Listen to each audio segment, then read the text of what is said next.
This is the beginning of the infiltration technique with tumescent local anesthesia, and the skin entry points for the infiltration needles are being anesthetized with 1% lidocaine or 1% prilocaine, whichever would be your choice.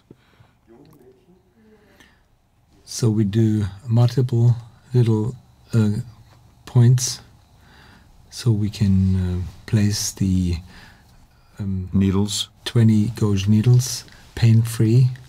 So the actual idea was to administer tumescent local anesthesia without any pain for the patient. So it's like a fog going over the field. Suddenly there is this anesthesia present, and the patient really doesn't know where it comes from. We have a way of using sharp needles instead of an administrative needle, which is used normally in the United States. And as far as I learned, it can be sometimes a little bit painful when you push primarily this cannula forward.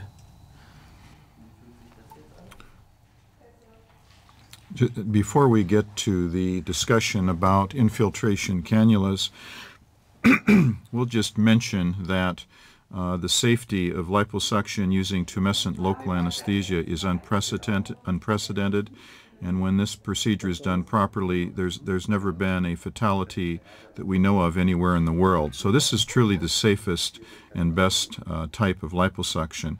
Now what's happening here is multiple 3-inch 21 gauge needles are being inserted into the subcutaneous fat, and the tumescent local anesthesia, which would be a mixture of prilocaine and lidocaine, is being infiltrated into the fat from multiple areas. And this is a nearly painless way to do it, and this is somewhat different than what we see in the United States with doctors using infiltration cannulas, which can be somewhat more painful. Now, these needles actually spear fat globules and blow them up like balloons, whereas an infiltration cannula can push the fat globules apart, and the anesthesia at times is not nearly as good. And here you see the volume meter in the corner on the LIPOSAT, which is telling us how much tumescent local anesthesia has been administered.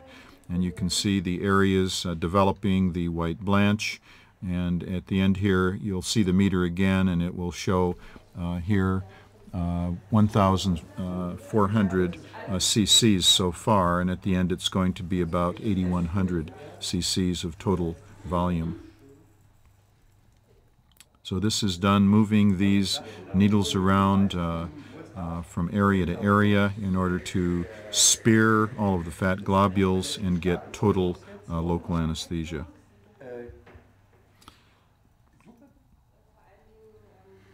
Here we're at 3,400 cc's at this point of total volume delivered. The aim is to have a homogeneous, unique surgical field with no irregularities, so the counter pressure in the subcutaneous tissue is all over the same. Here we're at 4,000 cc's, so we're about halfway finished with the tumescent local anesthesia.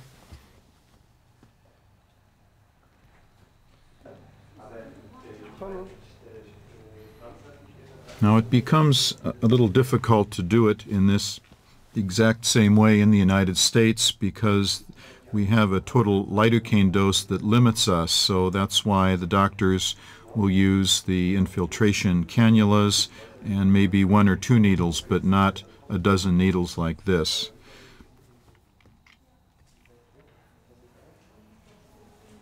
We're at 7,700 cc's of total volume delivered, so we're very near to the end of the tumescent infiltration. And now we're here at the end with 8,100, and if we don't really see the blanching in completely, it will be occurring during the penetration time. when the patient waits for the surgery. So now we wait perhaps 15 or 30 minutes before beginning the liposuction surgery. That's correct, yeah.